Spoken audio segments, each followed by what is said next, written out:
Hi hello ನಮಸ್ಕಾರ. ನೀವು ನೋಡ್ತಿರೋ common info with Kushal YouTube ಚಾನಲ್ನ. ಇವತ್ತಿನ ವಿಷಯ ಏನಪ್ಪ ಅಂತ ಅಂದರೆ, ನಾವು ಇವತ್ತು ಒಂದು ಸ್ಪೆಷಲ್ ಆಗಿರೋ ತಿಂಡಿ ಮಾಡೋಣ ಅಂದ್ಕೊಂಡಿದ್ದೀವಿ. ಆ ಸ್ಪೆಷಲ್ ಆಗಿರೋ ತಿಂಡಿ ಏನಪ್ಪ ಅಂತ ಅಂದ್ಬಿಟ್ಟು ನೀವೇ ನೋಡಿ ಬನ್ನಿ. ಸ್ಪೆಷಲ್ ಆಗಿರೋ ತಿಂಡಿಗೆ ನಾವು ಫಸ್ಟು ಕಾಯಿನ ತುರಿಬೇಕಾಗುತ್ತೆ. ಸೊ ಪ್ರೆಷರ್ ಆಗ್ತಾಯಿಲ್ಲ, ನಾನು ಒಬ್ಬನೇ ವೀಡಿಯೋ ಮಾಡ್ತಾಯಿದ್ದೀನಿ. ಸೊ ಅದಕ್ಕೆ ಪ್ರೆಷರ್ ಆಗ್ತಿಲ್ಲ. ಸೊ ತುರಿದ್ಬಿಟ್ಟು ನಿಮಗೆ ತೋರಿಸ್ತೀನಿ. 2 ಹೋಳು ತೆಂಗಿನಕಾಯಿಂದ ಇಷ್ಟು ಕಾಯಿನ ತುರಿದಿದ್ದೀನಿ. ಸೊ ನೀವು ಎಷ್ಟೊತ್ತು ತೊಗೊತೀರಾ ಈ ಕಾಯಿನ ತುರಿಯೋದಕ್ಕೆ ಅಂತ ಅಂದ್ಬಿಟ್ಟು ಕಮೆಂಟ್ ಮಾಡಿ. ನಾನು ಆಲ್ಮೋಸ್ಟ್ 10 ಮಿನಿಟ್ಸ್ ತೊಗೊಂಡೆ. ಕಾಯಿ ತುರಿದಾಯಿತು. ಇವಾಗ ಈರುಳ್ಳಿ ಇದೆ, ಈರುಳ್ಳಿ ಜೊತೆ ಮೆಣಸಿನ್ಕಾಯಿ, ಸಬ್ಸಿಗೆ ಸೊಪ್ಪು, ಕೊತ್ತಂಬರಿ ಸೊಪ್ಪು, ಆಮೇಲೆ ಇವಾಗ ಇದನ್ನೆಲ್ಲ ಕಟ್ ಮಾಡಿಬಿಟ್ಟು ಏನು ಮಾಡ್ತೀನಿ ಅಂತ ಅಂದ್ಬಿಟ್ಟು ನೀವು ಗೆಸ್ ಮಾಡಿ. ಇದ್ರ ಜೊತೆ ಒಂದು ಸೀಸನಲ್ ಒಂದು ಪಲ್ಸ್ ಇದೆ. ಸೊ ಆ ಪಲ್ಸ್ ಯಾವುದು ಅಂತ ಅಂದ್ಬಿಟ್ಟು ನಾನು ಇನ್ನೊಂದು ಸ್ವಲ್ಪ ಹೊತ್ತಾದ್ಮೇಲೆ ತೋರಿಸ್ತೀನಿ. ಸೊ ಎಲ್ಲ ಕಟ್ ಮಾಡಾಗಿದೆ. ಇವಾಗ ನೆಕ್ಸ್ಟು ಏನು ಮಾಡ್ತೀವಿ ಅಂತ ನೀವೇ ನೋಡಿ. ಅಷ್ಟು ಉಪ್ಪನ್ನು ಹಾಕ್ತಾಯಿದ್ದೀವಿ ಈ ಇಡ್ಲಿ ಹಿಟ್ಟಿಗೆ. ಅದಾದಮೇಲೆ ಚೆನ್ನಾಗಿ ಈ ಥರ ಕಲಿಸ್ಕೊಬೇಕು. ಇಡ್ಲಿ ಹಿಟ್ಟಿನೊಳಗೆ ಅವರೆಕಾಳು ಸೀಸನ್ ಆಗಿರೋದ್ರಿಂದ ಅವರೆಕಾಳು ಮಾಡ್ತಾಯಿದ್ದೀವಿ. ಅವರೆಕಾಳು ಇಡ್ಲಿ ಒಂದಷ್ಟು ಸಾಮಗ್ರಿಗಳೇನಿತ್ತೋ ಅದನ್ನೆಲ್ಲ ಹಾಕ್ತಾಯಿದ್ದೀವಿ. ಈ ಥರ ಹಾಕ್ತಾಯಿದ್ದೀವಿ.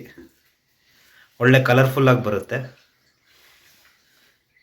ಸೊ ಇದನ್ನು ನೀವೆಲ್ಲ ತಿಂದಿರ್ಬೋದು, ಬಟ್ ಅದೇ ಸ್ಪೆಷಲ್ಲು ಇವತ್ತಿಂದು ನಮ್ಮ ಮನೆಯಲ್ಲಿ. ಸೊ ಒಂದಷ್ಟು ಕಾಯಿ ತುರಿದಿದ್ನಲ್ಲ, ಸೊ ಅದನ್ನು ಹಾಕ್ತಾಯಿದ್ದಾರೆ, ಇದಕ್ಕೆ ಮಿಕ್ಸ್ ಮಾಡ್ತಾಯಿದ್ದಾರೆ. ಚೆನ್ನಾಗಿ ಈ ಥರ ಕಲಿಸ್ಬೇಕು. ಕಲಿಸಿದಾಗ ಫುಲ್ಲು ಕಲರ್ಫುಲ್ಲಾಗಿ ಬರುತ್ತೆ. ವೈಟಿಂದ ಗ್ರೀನಿಶ್ ಕಲರ್ ಆಯಿತು, ಯಾಕೆ ಅಂದರೆ ಸಬ್ಸಿಗೆ ಸೊಪ್ಪು ಹಾಕಿದ್ದೀವಲ್ಲ ಅದಕ್ಕೆ. ರೆಡಿಯಾಗಿದೆ. ಇನ್ನೇನು ಇಡ್ಲಿ ಬೇಯಿಸ್ಬಿಟ್ಟು ತಿಂತಾ ಇರೋದೆ. ಬನ್ನಿ ಹೇಗೆ ಇಡ್ಲಿ ಪಾತ್ರೆ ಒಳಗೆ ಈ ಇಡ್ಲಿ ಹಿಟ್ಟನ್ನು ಹಾಕ್ತೀವಿ ಅಂತ ಅಂದ್ಬಿಟ್ಟು ನೋಡಿರುವಂತೆ ಬನ್ನಿ. ಇದಕ್ಕಿಂತ ಮುಂಚೆ ಚಟ್ನಿಗೋಸ್ಕರ ಮೆಣಸಿನ್ಕಾಯಿ ಮತ್ತು ಕರಿಬೇವು ಸೊಪ್ಪನ್ನ ಸುಟ್ಕೊಳ್ಳೋಣ.